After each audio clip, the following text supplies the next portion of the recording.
Welcome back to the Time for Heroes podcast. This week's guest is Lloyd Dobbs, bassist and founding member of noughties band the Paddingtons. We spoke about his early life growing up in Hull, his first steps into the music, how it felt playing in a band with his brother, working with famous producer Owen Morris and being brought under the wing of Pete Doherty and Babyshambles. We spoke about the Paddingtons' career and about what Lloyd's been up to now, and at the end Lloyd picked his heroes to come for a dinner party. I hope you all enjoy the show. I'll be back again soon with another episode. Thanks again. Lloyd Dobbs, bass player of the Paddingtons, thanks very much for coming on. If you can just tell us about your early life growing up as a kid, how that was, whereabouts you were and things like that. From Hull, East Riding in Yorkshire. Born in Norfolk Estate. Well, that's where I'm from. Family's from there, so it's a council estate. Nice council estate, really, in the sense that it was the houses that were all built just between the walls. So, good quality council housing, nice gardens, bit of green space around there.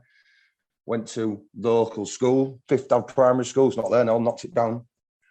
A normal, typical childhood, really. Bit of sport was going on, played a bit of rugby and stuff. Our kid, Grant, who was in the Paddingtons as well, he did as well. Big rugby family, rugby league, it's not, you don't get much rugby union, it's rugby league. So We're actually rugby league town rather than a city. We've got Hull City Football Club, and that's obviously got big history, but really there's two rugby teams in Hull. So we was on the west of the side of the city, so we was all Hull FC fans.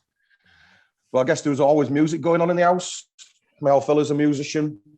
Right. My old fella Les, he's real big on folk music. So I was kind of brought up with that. So there was always like a concertina, an accordion playing, or a tin wheel. And Oasis, I was hooked straight away. I went from being a kid with short hair, playing rugby, to a kid with long hair playing rugby, but listening to Oasis with a tracky top on and that, and a pair of Samba. So when I got into that, like anybody who gets into music big time, the first thing you want is that acoustic guitar. So they happened to be one in the house because my dad had instruments everywhere. So there was that going on, playing. I used to go to these folk sing-arounds with my mum and dad up in Beverley, and these little folk festivals in pubs. So after about 6 months of playing guitar, my first performances were all at these folk sing-arounds, playing Wonderwall, Live Forever, and all that sort of stuff. Mm-hmm. So they'd be playing singing all these sea shanties, and they'd encourage me to get up, play a bit of this, and at the same time the Beatles, because of the Oasis connection, so I'd play a load of Beatles tunes. And that's kind of what it was for me. My first introduction to music was folk music, and then banging Britpop, and then playing in pubs, and not like at open mics, but playing in rooms with people. And they really encouraged you, Right. So was your brother into the music as well at this point? Yeah, it was. Grant was always like a couple of, because he's my little brother. Some people don't realise, some people think we're about the same age. But he's my little brother, 2 school years. So he was always a little bit behind in a sense. But by the time I was 15, 16, he was definitely, because he got the drum kit and that. We went to a school in Hull called Trinity House. It's hard to describe if you're not Hull, but it's kind of a military school in a way, a naval school, like a maritime city. And there's a school called the Hull Trinity House. You wear like a sailor that and all. So we both went to there, but they had like a drum corps. So when Grant was about 12, he got a drum corps there, which led him to wanting to actually play a drum. Especially I'm going, I had enough now. When I say good enough, I wasn't very good, but I was wanting to be in a band. So I was like, you're going to play drums. And that's, he started. When he got stuck in when I was 14, 15. He was musical, less guitars, more drums and banging stuff. And he was always into the same music, a little bit behind me. So I'd get the Seahorses album, and he'd be like, and 2 years later, he'd be really listening to the Seahorse album or whatever. And I think when I got into Nevada, it might have been a band too far for him, but yeah. That was what it was like, really, music and. Yeah. So what happened with the Paddingtons? These boys, were they at school with you as well? No, was a thing that happened. Sorry, let me just turn this off. Something's going on. My bloody computer's going off like hell. No, so the Pads they were a school band. Our kid went to school with me. We was a band we kind of formed when I was at college. So I was about 18, and there was at the time there was this really good indie nights in Hull. Not like I go to nightclubbing anymore, but there used to be some really cool indie nights. There was one called Yo-Yo, and they're still on the go now, and they're good friends. In actual fact, the people who run Yo-Yo, I played bass in their daughter's band, actually, Yasmin Koba. You check them out. Right. And so it was all at college, and we used to go to Yo-Yo Piper Club. So it'd be me, our kid, Marv, who was off the same council estate as us, but we didn't know him. We met him through college, and there was a link between Grant and Josh, who played rugby together in Cottingham. So it was all from the same part of Hull, but we didn't grow up together. We all became mates when we was all about 18. Right. And we sort of was a band before me and Tom Atkin used to say we was in a band when we used to see each other in Piper, and he'd be walking around with these like cool from back in, I know you from Stone, so we're going to be a band. And we were saying that for a year, and until eventually we got our act together, sort of got a room together, and we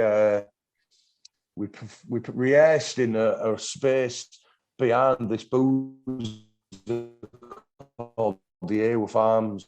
Tom's dad had and there was a space in there, so we used to go in there and we'd take this battered drum kit. I was playing this awful Fender Stratocaster Squire copy guitar, rubbish. And I wasn't even playing bass, and we used to go in there and just play. I remember we used to always play Slight Return by the Blue Tones. To play that, and it was just more of a get together and play. We didn't have any aspirations of being like a band as such. As in like a band, let's go for it, try and get a record deal. We did it just to play together. Yeah. Real good fun though. I mean, there was playing Britpop by numbers. But there was a change though. One of the things, so we were playing all these Britpop-esque songs, maybe a bit of Roses and stuff like that. And there's all sorts of musical tastes flowing around at the time. But that's what we kind of did because it was the easiest thing to do. But then the Strokes album came out when we was just doing all that stuff. Right. So I remember I think it was Josh's sister got him a copy of the first Strokes album, and he brought it down because Josh had joined the band by then. And we was like, what's this? It was literally year zero when that album came out. Yeah. Everybody says that, didn't they? We was like, everything before this. You want to say again? Everybody says that. It was it just changed music completely. It was, especially for people of a certain age. So like at the time, I'm 19 or 20, maybe something like that. And I was probably too young to experience Britpop, as in go to the gigs, the Nebworths or whatever, do you know what I mean? Or the festivals. I was too young. Mm-hmm. So I was like like watching Oasis on telly. I want part of it, want my thing. But as you get older, and then a band like the Strokes come, and then quite soon after the Libertines and that whole new rock revolution, that was mine. Yeah. That was my scene. I mean, it came and it just kicked us up the arse. I mean, we just totally changed the way we listened to music and thought about music. It was like short, snappy music, no fucking around with guitar solos or all that. I mean, not like we could play guitar solos, to be fair, but do you know what I mean? It gave us a reason to exist, do you know what I mean? And I think just the way they made music, the Strokes, that first album was just, I mean, I'll say it, it's the most influential album in my life. If you didn't get the Strokes, you don't get the Paddingtons. Simple as that. Brilliant. That's a brilliant one-liner, isn't it? Yeah. So, what happened then? Did you start kind of recording and stuff like that? We did some demos and stuff. Hull's got a great music scene, and it did down there. Even now, so there's loads of studios, and there's a lot of people encouraging you. There's a lot of people giving you a bit of healthy competition. It was all good. We sort of played the pubs originally. We didn't quite get into the scene. Like, I don't know if you know Hull, but there's the Adelphi, which is like it's a well famous music venue, which is basically built in the back of an house on a street. It's fucking brilliant. But we didn't. You had to be. The goal was to play there. Do you know what I mean? Let's get a gig at the Adelphi, where Oasis had played, Green Day and Radiohead. They'd all played there, but we played all these little dodgy boozers up and down all of West Hull, even in East Hull. You know what I mean? Which is, when you're that age, it's like you're going to another bloody planet. But then we started to do a bit of recording and stuff, and then once we got into the Hull scene a little bit, it wasn't so much. We did a few demos and stuff, but we started to get gigs outside of Hull. So, and there was like, do you remember like the Libertines.org sort of forums? Yeah. It was like these online forums where like essentially Libertines fans and that would meet and talk. Tom was real big on that stuff, and he'd met Doherty once at some gig, Nottingham Rock City. So he was like, I've just met Pete Doherty, so that was pretty cool. And we kind of got gigs on the back of that connection and Libertines.org. So I think when we went down to London, that was when it opened all the doors. Because I mean, right. Because then you're in there, and you're building your own network of musicians and promoters, and we started to do gigs down there. I think the first gig we ever did in London was in a squat. It was the first gig we did in London in King's Cross. We thought it was going down to do a proper gig, and we ended up doing this gig at it's not there now. It's used to be called the Lighthouse. So when you come out of King's Cross Station, you turn left and you could see it, and it was just we broke in.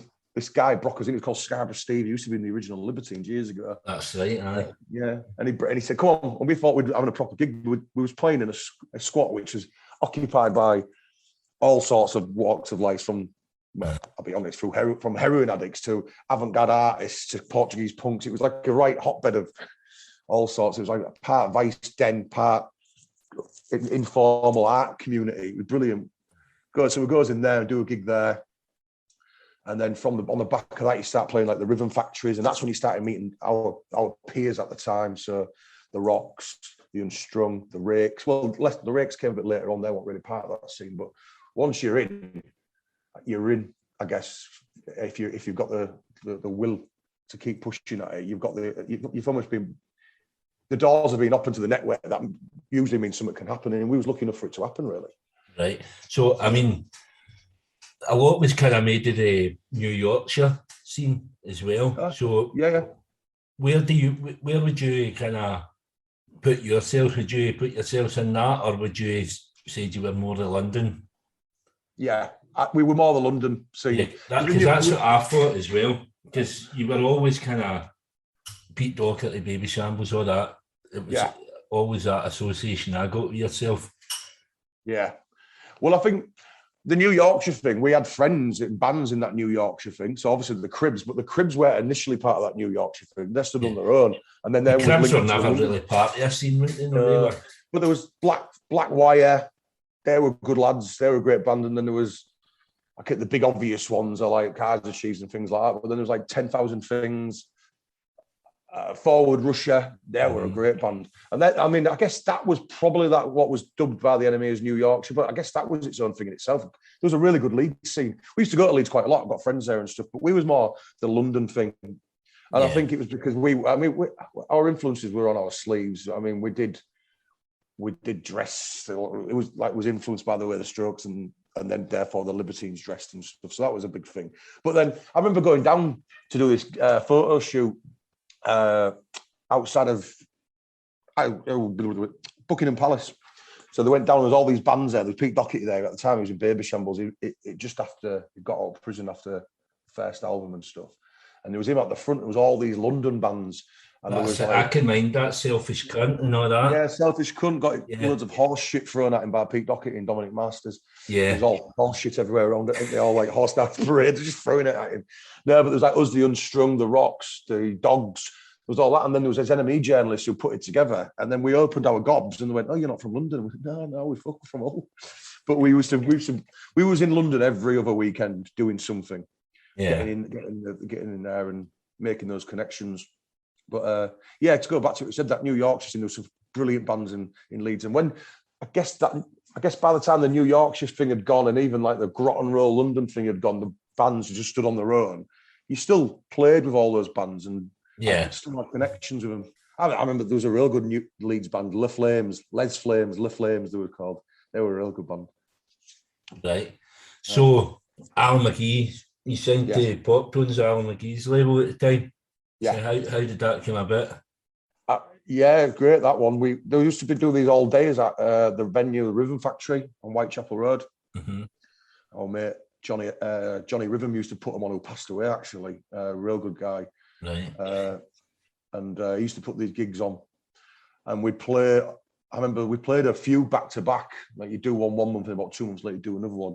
And we was playing Selfish Cunt were playing, the Rocks were playing, Doherty might have turned up and done a set on his own, or maybe even with some of the Libertines. But we played at about 3:30 in the morning.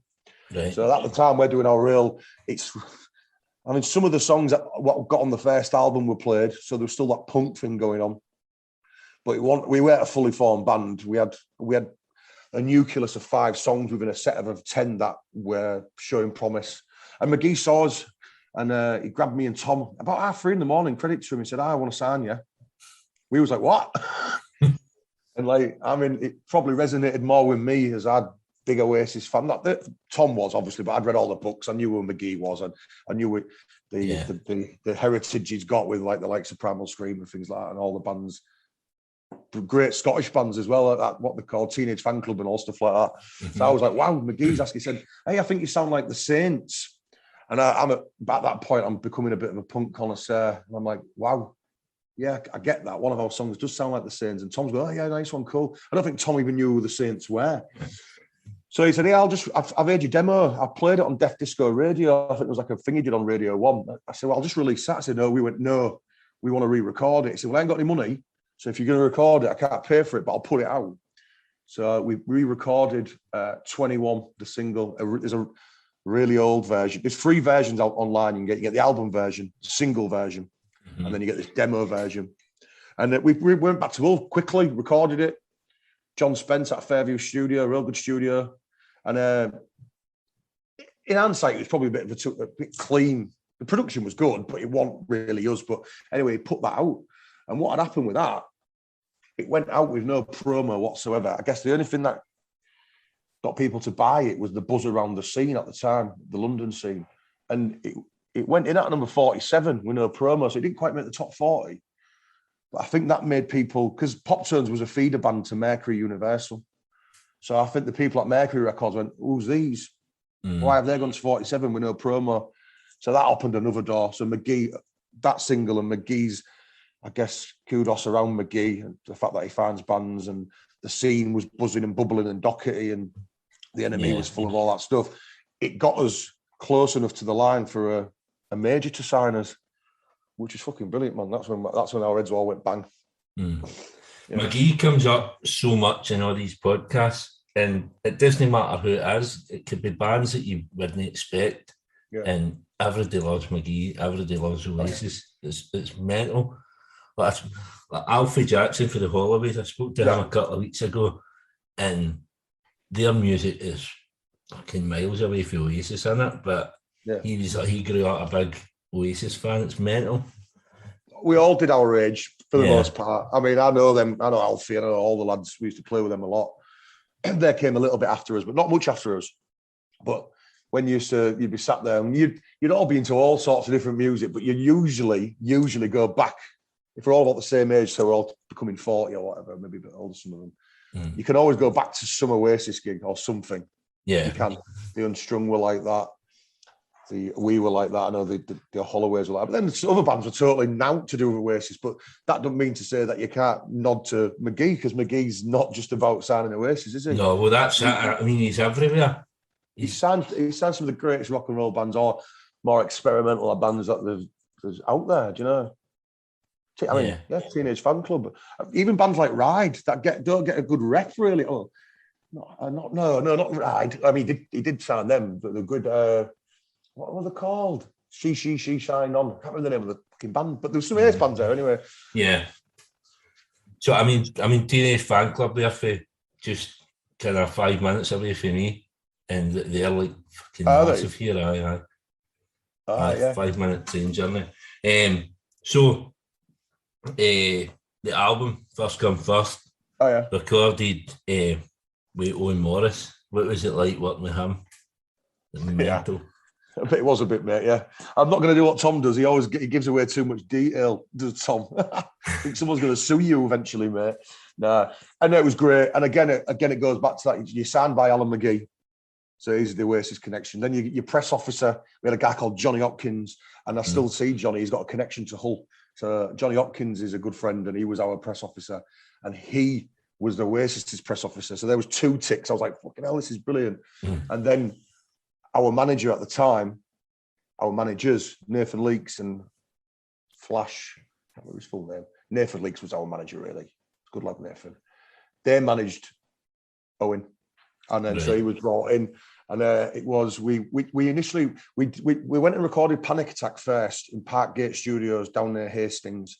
We did that in a couple of days, and that was our first experience in a proper studio with a proper producer and a proper character, because he is. Yeah, I remember him trying to find. We were trying to find the sound of it. He was having a bit of like almost like a pre-meet before the recording, and he's playing all these CDs. Saying, I want you to sound as heavy and as big as Green Day's new album. And he said, he didn't like Green Day. Never did we, really. I mean, used to when we was kids. It was that American Idiot album. And the intro to that song, American Idiot, comes in like a brick in the face. He said, we want that, and then he was going, but we want to sound like New Order. I'm like, what? And he's throwing these CDs around the room, really trying to get where was going to go with it. So we're like in awe, going, wow, this is the real deal. And we did that. And Panic Attack was recorded separately. And I think we recorded the B-side, which was Keep Me Distant. And then we went back to do the album in the same studio for 2 weeks. We tracked it live in a week. Then our Grant fled because he'd done his drums. He was like, I can't stay here any longer. It's too intense. And then we finished all the overdubs and vocals the next week. And then it was mixed separately. So it was all done in 2 weeks. And it was heady. Do you know what I mean? We was all young and not for getting wrecked all the time, which we shouldn't have been, but we did. Fair enough. Yeah. And Owen's got a bit of a reputation, so it was great, and it was coming up with. I mean, ultimately, the album was a live album with lots of overdubs.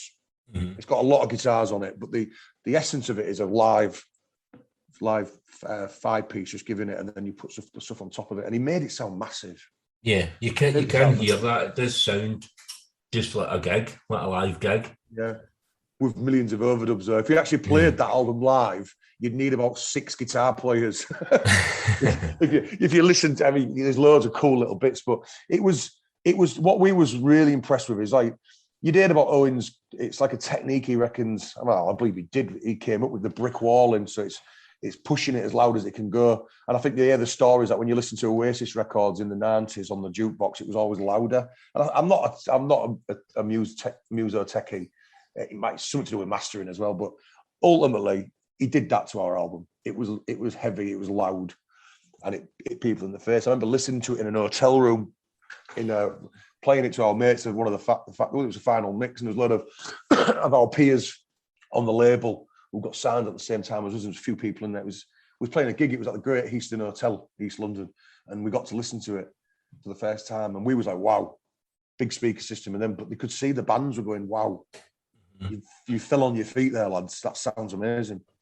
So really good experience, and it was like, I mean, just to see those songs that from going from indie wannabe Oasis rip-offs or whatever Britpop rip-offs to our journey through what influenced by the Strokes and Libertines, and now writing our first proper decent songs, and then seeing those songs go from there to that, it was amazing. Like every dream come true for a young musician. Whereabouts did you record this? Was this Owen's studio? No, it wasn't a studio. It was in Parkgate. Right, that's right. Just because I'm trying to think when he worked with The View as well. Would that have been before or after Hughes? After. Right. Yeah. Because I was just wondering, because did you see him when he done The View? He had The View at his studio, and they were messing about painting each other and all that. So yeah. I thought maybe you had came after and you weren't allowed near his studio or something. No. The View were very much post Paddingtons. They used to come to our gigs, The View. I don't think there was even The View. So we'd play in Dundee or something or wherever. I used to love going up to Scotland to play, and we've still got friends to this day who we keep in touch with. And sometimes when we've got back together, which we might come on to, they've come down to see us. But The View used to come and they were great. They probably might not like me saying this, but you can hear some of our music in some of their music.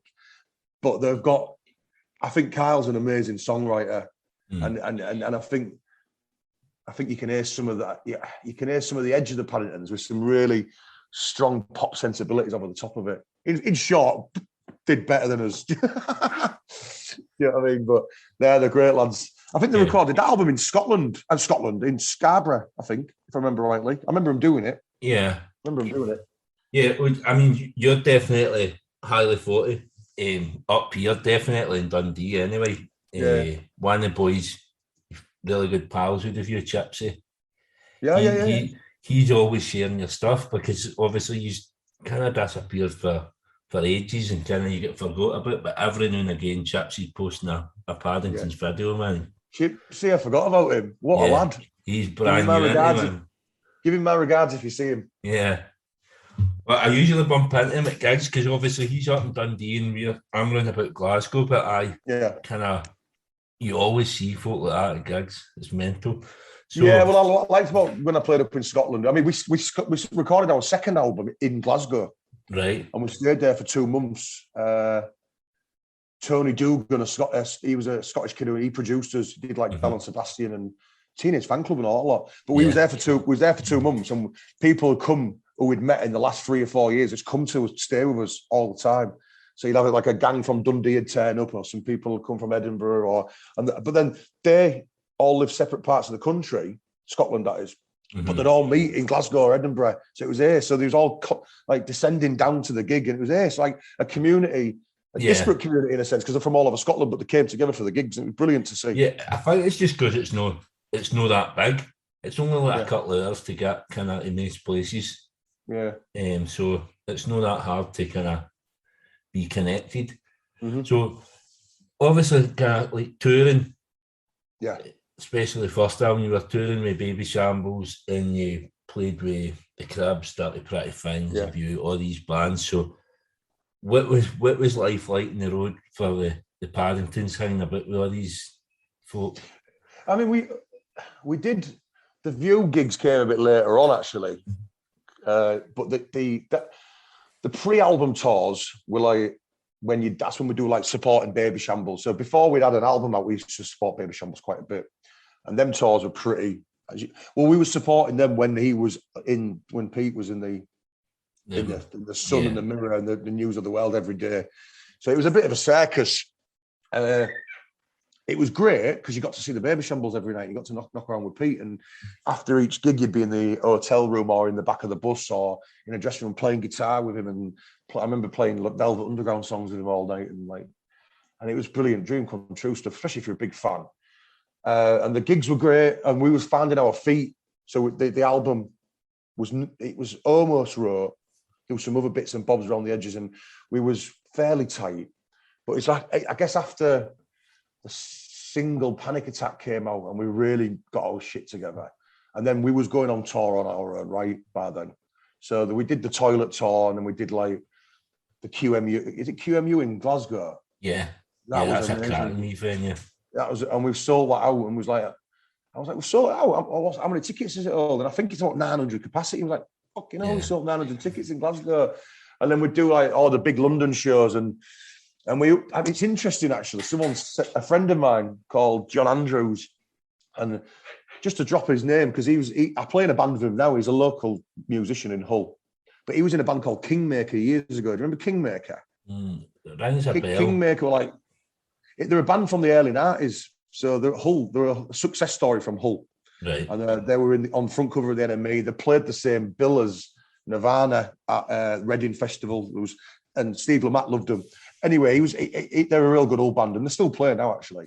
But anyway, so we became mates with him during the Paddingtons, and he recorded a load of demos for us and stuff like that. And he came to that tour. We did QMU. We played what's it called, Ulu in London, and he recorded the gig for us. And he's just given me it's brilliant. He just gave us a live performance which we'd never heard before of us playing at that point. And it's when we're up. I'll share it with you, man, if you want to hear it. That'd be brilliant, man. We're on about doing something with it. Tom's got some friends who are going to maybe help us, because it was filmed as well by a filmmaker called Giorgio Testi, I think that was his name. Yeah, he filmed it. So there's a video on YouTube where you see the Paddingtons playing Janie Jones, and it's live. That's the gig. So if you've ever seen that, it's the whole gig. And Giorgio's got the footage, so we're on about merging them together. But that was when we was hitting it, and then so the gigs were as intense as that. We were playing really well, and then it was all the circus behind it all, because we was always a band that had our dressing room door open. always. Even after guitars got nicked and all sorts, we still let people. I mean, we used to always go, come in, have a beer with us. If we go to, I remember touring Germany and we'd meet people on the street who'd come to see us and would say, come on, if you was not lucky enough, if you met us, we'd say, come back to the dressing room, here's the guest list, all that sort of stuff. So there was that going on, but we used to always chuck people out about 20 minutes before stage, and we used to just have the band in there. And the only other person who was allowed in was our tour manager, Ali Hubbard, who was Josh's sister, our guitar tech, and our front of house. And that was us, and that no one else was allowed in.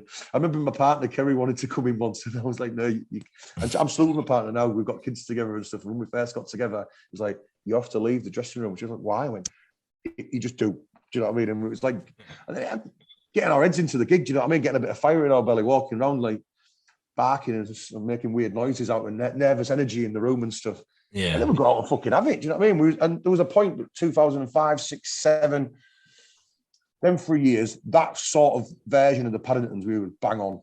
And we was selling out the venues, and we was getting the press that we wanted and we felt we deserved. Because we got a bit of harsh press before the album came out. But I think we convinced a few people that we was A, good live, and B, that we had a fucking good album produced well. I mean, there was a point. Was it Josh who was going out with Agnes Dean? Is that right? Yeah. So, I mean, that would have kind of put you in the papers as well. She started going out. They started going out with each other before she'd made it famous. Mm-hmm. She was a model. Which we met her in Paris at Christian Dior's launch or birthday. Doherty was there actually as well. It was in Paris. And I remember the night, because I was knocking around with Pet Shop Boys and all that lot. And she turned up and she was just there working as a model. And so we became mates with her. But then she got with Josh, and then she went massive. Yeah, massive. And the Josh ended up moving to New York with her for a bit. Right.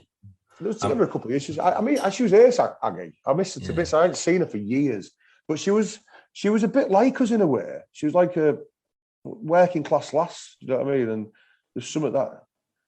We connected with her really, even though and then when it became the circus that went around it with her career, I think it got a bit much really in the end. But she was a good lass, Aggie, real good lass. I mind her wearing she wore a pair of trainers. Ryan McPhail, he'd done the artwork for the First View album. Yeah. And he used to do, you could buy trainers off him, and he'd done a design on them. I can mind her wearing a pair of them. It was on one of the yeah, because he used to do them himself. He like doodled sort of, wasn't it? Like doodles his own distinct style. But didn't they actually manufacture some as well? Proper? Yeah, because I had a pair at one point. I remember them. He was a good lad. I think I still got them somewhere in the loft or something. Because every pair was different, because he was just so the next album came out, No Mundane Options. It wasn't the same kind of reception. Do you think music changed me then? I think so. I mean, I'm quite proud of that album. Because we approached it very different. I mean, ultimately, there's still some of the vibe. Like the first song on the album probably could be on the first album, but some of it wouldn't fit on the first album. There was and the songwriting was more spread fairly between that's the wrong way of putting it. The first album, I pretty much wrote all the songs, pretty much. And Tom did some. There was a couple of songs me and Tom wrote together, and there was one. Grant did write a song on it, and Josh did, but mostly it was me. Second album, I wrote 5 songs, and the other 5 were spread between the band. So there's that plays into it. Different approaches to writing songs. I mean, there was them 10, 11 songs were picked from about 50 songs. We wrote loads and loads of songs. And I think the production was done, for a start, we did the first album in 2 weeks. This album was done in 2 months. Right. And we did it in Glasgow. We did a month, then a week off, and then we went back and finished it. And the producer was very different, Tony Dugan, who was really, really good. And he pushed us to places we didn't think we could go, to be fair, musically. We're better musicians. I think in terms of reception, I think like the NME give us a 6 out of 10, which I thought fair enough. It's not 5 and it's not 4, but they did make a point, and I think it was like it took too long to release that album. There was loads of things going on in the background. We changed with managers. There was a big change in what was going on at the record label, which led to us getting dropped. So we set our own label up. So it just took longer than it should. And I think what the enemy hit the nail on the head, really. They said it was an all right album, but it said there's a band called The View who've done it a year before, and it's is it as relevant as it used to be? And I think The View did it came out and pictures to it. Do you know what I mean? And I think and fair credit where it's due. Do you know what I mean? So I think it was a bit. If there was the things in the background did trip us up, but to be fair though, we did that. We released that album. We toured it. The gigs were still rammed. We still went around the bloody world. It was all right, you know what I mean? Yeah. I think after that album, it started to wane, and Marv left, and there was a couple of things going on, and then we had another go right at the end, which I really enjoyed that period as well. But I think there was a bit going on in that second album period. I was drinking too much. There was a few things, like we went and recorded the album at the Charlatan studio first. Right. Did 6 songs, and then it never got released. We scrapped it and started again. You know what I mean? And then we ended up paying 16 fucking grand for the scrapped album we never used. And then we had to do it again. So there was loads of not mismanagement. Well, probably was. My eye wasn't on the ball. Josh's eye was on the ball, but he was trying to get our eyes on the ball, and was always bloody bickering and divvies, really. I think at that time as well, you said like between 2005 and 2007 was probably the kind of the golden period, and if you maybe got a second album out at the end of that, but just waiting another year, kind of, I think music was moving that fast at that point. I think things like Klaxons came. I mean, I love that Klaxons first album. That came into there was and I think maybe that new rock and roll revolution scene which birthed lots of different scenes. It was kind of on its arse. Yeah. I mean, it was like, and which meant we was on our arse unless we adapted or moved quickly enough. And we just couldn't. We were sort of stuck in limbo for management wise and stuff. And I think you're right. If that had come out 2007, if that had come out early 2007 or late 2006, different kettle of fish potentially. But if we'd have done it, it'd have been a different album. Because there was loads of songs that weren't even wrote then. So it makes you wonder, doesn't it? What ifs? Yeah. Anyway. It's just, I mean, because NME are kind of that fickle as well. They're kind of, if you're away for a length of time, they're putting somebody else in there. Oh, well, I mean, because they're selling their magazine regardless. Yeah, but you'll always have the fan base that you've built up, so that's how you wouldn't notice it at gigs and things like that, because the fan base was solid, and that was not just in places like Scotland, which, I mean, you probably heard this before, but musicians generally say that your Scottish fan base is the most fucking loyal fan base you're going to get, and you'll have heard that, I'm sure, of people, and it was with us, it was the same, but our London fan base was equally as loyal. And in fact, the London fan base probably adapted more. You saw different faces a little bit. People came and went, but like Leeds was good. Ironically, though, the Hull fan base, we was never. Sometimes Hull was a real good gig, and Hull's a brilliant but odd place. But so sometimes some people in Hull didn't realise how good we was doing outside of Hull. It was an interesting thing that I think they did in the end. They sussed it out. But yeah. So you had another wee release just 2010, the Ladyboys tapes, and that was working with Adam Green. Yeah, we did a song with Adam. We were friends with Adam for years through Pete and more Carl, actually, Carl Barat. Yeah, he was right into Mouldy Peaches, wasn't he? And Josh used to have a partner, his girlfriend at the time, was his manager. So there was a bit of a link there as well. So Adam's great. We only did one song with him, and we recorded it in the Dirty Pretty Things. It was Anthony Rosamondo and Dids recorded it. Anthony Rosamondo recorded all of it, actually. Right. Did he? Yeah, he did. Or did he mix it in the end? There's a few people involved in it. We ended up doing it at a studio, which was this guy who did The Cure, produced it. It was really good. But the big difference was that Marv was not in the band anymore. So we had Stewie Bevan. Stewie Bevan was a peer who was in a band called Kill City. So I get confused. Yeah. There's a band, another race band from Hull called Kill Safe City, named after that's the song by, what they're called, Scottish. What's his name? Joe, Bobby Gillespie's band when he was the drummer. Jesus Mary Chain. Yeah, I think that they're named after that. And Kill City was named after the Iggy Pop song, Kill City. And he was in that band, Stewie. He actually played for us when Marv hurt his hand. Marv really damaged his hand in a bit of a nightclub pissed up accident. So Stewie played with us for a tour in 2005. And when Marv left, we kind of split up for a bit, but we reconvened, and without going into it too much, Marv went with us, and which is all good now because we've sorted it out with Marv. But Stewie came in, so it had a different guitar player on it. Different, you could see where we was going as a band. Mm-hmm. We were listening to a lot more American sort of music, Pavement and the likes of that sort of stuff, and you could see it going that way. Pretty Pity does sound like an early 90s sort of indie banger, an American indie banger, as in like more leaning towards Guided by Voices or whatever. And it was good times, and that was it. We toured it twice or something, and we split up, and then we all got jobs.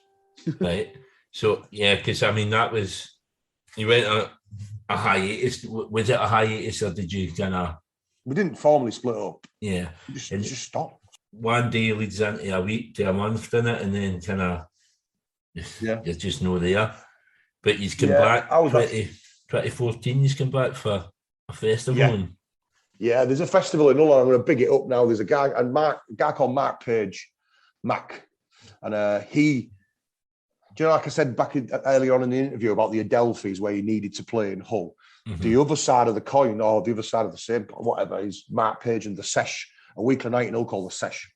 And that's where all bands play. And they still to this day do. It's a really good night. It's been going on for years. Any band who's of anything has to play the Adelphi and has to go through the Sesh. Right. Not has to, but they do.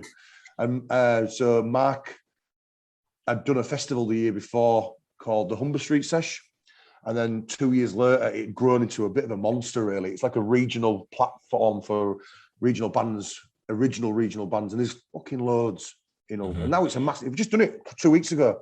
Big festival in the city centre. It's all regional bands. Anyway, he does it and says, I'd love the pads to play. And we thought, we hadn't really seen Tom at all. He was, at the time, with his partner, and he was doing all the stuff. You used to see him in magazines because he knocked around with Harry Styles and all that. Like, you didn't see him for fucking about 3 years. Josh won't live in here. But we got together, and it was tense because Marv played, and we hadn't really hung out with Marv since he'd left the band. Mm-hmm. But we played this gig, and it was a bit much, but we did pull it off, and it was great to play again. But it was all a bit rushed, and it was all a bit... I guess we hadn't cleared the air properly. We should have done, but we did it. And there's some good footage out there. You can find it, and it's bang on. And I remember playing that gig, and I'm looking on the floor on stage. Everyone's going mental in this venue, you know. And I can just see Tom laid on the floor, singing his head, laid there, covered in fucking Jägermeister. And I'm like, yeah, we're back, boys. This is fucking brilliant.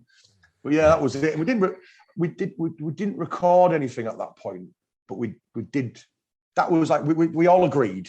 All right, we're a band. It might be every 5 years, it might be every 2 years, right? It might be the next 20 years, but we're still a band, and we still are, because we did some more just a few years after that as well, which was a bit more like. So Libertines were playing a tour on the back of, I guess, that album. So it was not 2017.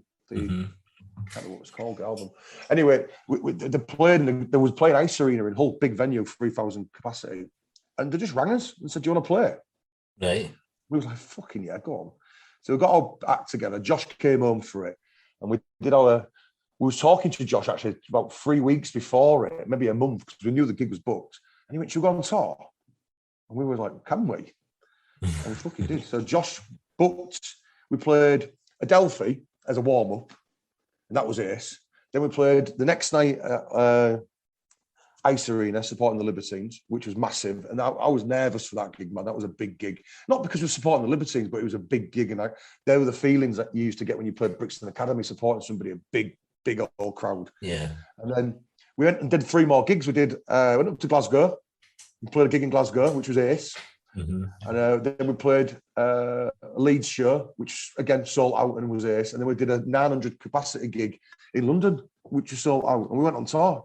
Right. And it was and Stewie played as well as Marv. So we had 3 guitarists. So it was kind of nearly as many guitars that are actually recorded on the first album. And that was nice. I think the air was clear. There was enough time between what happened with Marv in 2008 and 9 when he left the band, and was all a bit more grown up. And it was just, we had a time of our lives. I mean, to be fair though, I needed a week off work after the tour because it took it out of me. I'm not getting any younger. So what's the plans then for the Paddingtons now? Any plans at the moment, or is he just kind of...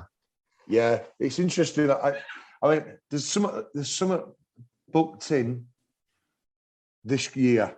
And I ain't going to say but when yet, because it's a bit of a QT thing, and it's a whole thing basically. But there's going to be some news soon. Right.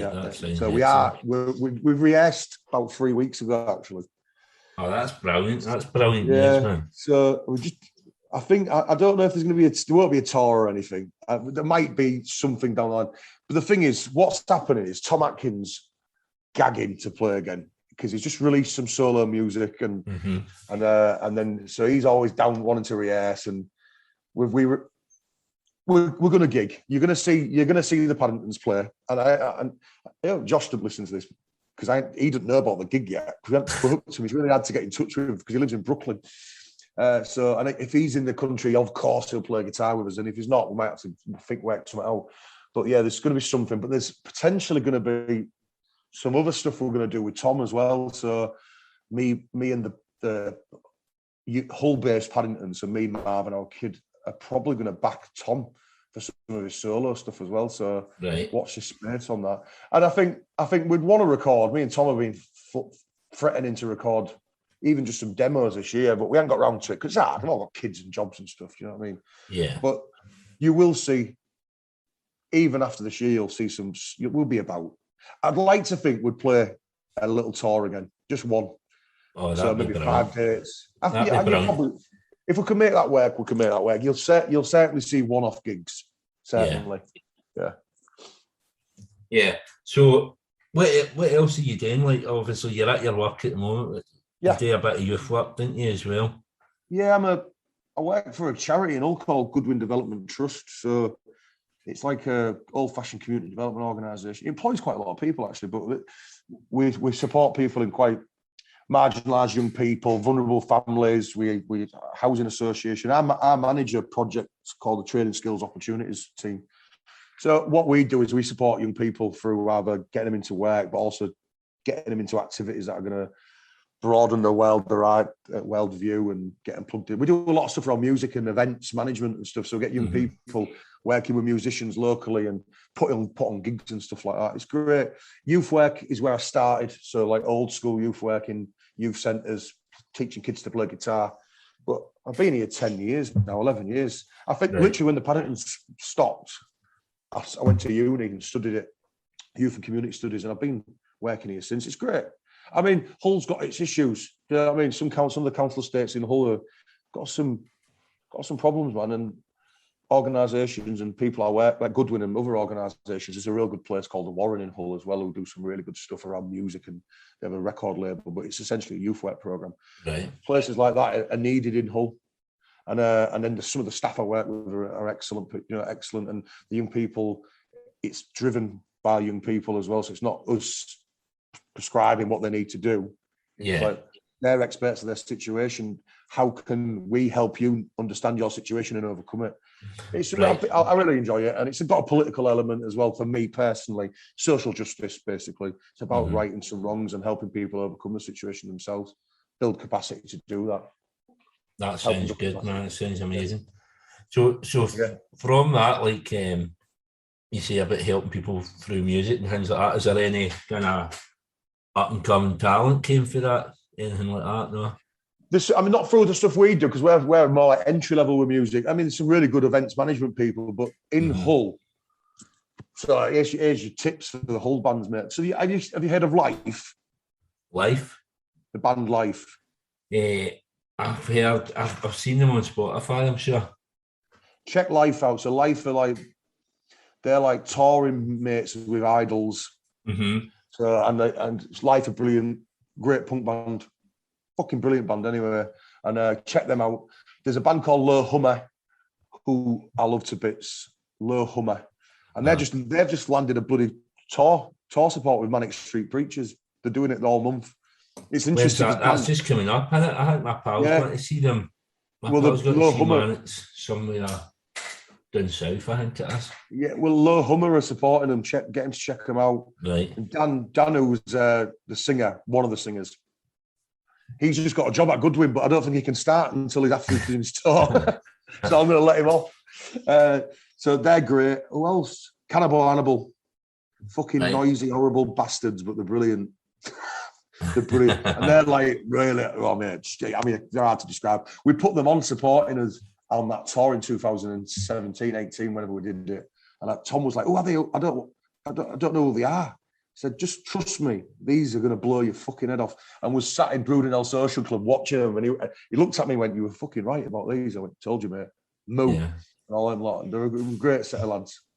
They're my tips. And then my other band, Hillbilly Troop. Hillbilly Troop's my other band. Check I've seen some of these videos on your Facebook and things like that. Yeah. That's like it's an intergenerational drinking club. So the singer's 70 odd, and I'm probably the youngest in the band actually, but we've got a whistle player, accordion, kind of playing the Irish stuff, kind of play some of our own stuff, high energy folk music. Mm-hmm. And I play bass as well in the Yasmin Co band. So Yasmin Co, and that's a great, because it's Yasmin's like 1920, great musician, songwriter. And then there's me playing bass, and Matt Edible, who plays he plays some real good stuff. He's been in bands over the years. Matt Edible plays in, he's got his own band, the Holy Orders, and he's in Fonda 500, who are an amazing whole band who've been around for years. Mm-hmm. And his solo stuff. And then John Andrews from Kingmaker. So there's this three old men and this little lady who's ace. So three men and a lady. Yeah, they all sound good. I'm going to check all of them, eh? Yeah, nice one. So, just the end bit of the podcast, because it's called Time for Heroes, I asked you to pick 4 heroes. Yeah. I did this yesterday. Right? Yeah. So, fire away with your 4 heroes. Right, because this was hard. I was in the booze yesterday. I went for a pint to meet my mate, Tom Stratton, who's one of my best mate. And I told him about the concept. And he went, "Hang on, why are I there?" I mean, to be honest, mate, I'd have to get rid of one of these people. So these are the people that I might change my mind and put him in there. Well, just fire him in as well, as I know that I mentioned them. I mean, as I say 4 heroes. Gemma for Babyshambles picked about 15. Did she? Yeah. Well, there you go. Tom Stratton, if you're listening, which I'm sure you will be, you are at the table and not at the expense of these 4. So Woody Guthrie, right? Tony Benn, Joe Strummer. Mm-hmm. Oh, what was the 4th one? Oh, wait a minute. Tony Benn, Joe Strummer, Woody Guthrie, Neil Young. Brilliant. That's my table. And to be honest, it's boy heavy, and I feel it in hindsight. I feel a bit. I should have maybe thought about that a bit better. But for inclusivity in that, because there's some legends out there. Yasmin Co can join us and Tom Stratton can join us. But they're the ones. I mean, Neil Young's my idol. I love Neil Young. Joe Strummer, it's Joe Strummer. You know what I mean? Woody Guthrie. This machine kills fascists. And people who know me know that I'm kind of left wing. Hence Tony Benn. Tony Benn's a brilliant choice. I met Tony Benn at Glastonbury once. Right. Yeah, we supported Tony Benn on the left field. The Paddingtons was on, and then Tony Benn was supported us. He was on before us, and we played after him at the left field. And what's happening? What you cooking? Are you a good cook? I can't cook.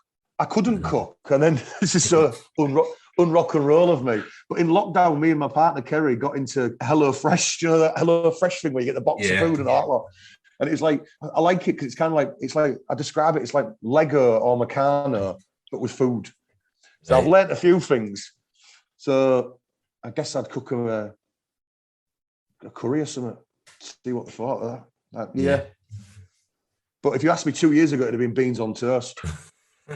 Yeah, there's nothing up with beans on toast. Yeah. You can't beat that. Put a bit of chili flake in the beans and that. Oh, no, you've ruined it now. No, but they're all brilliant choices. Different for a lot of people we've had on before. That's what I want, is to build up a kind of list of different choices. But it's brilliant, man. Thank you very much for coming on. Anytime.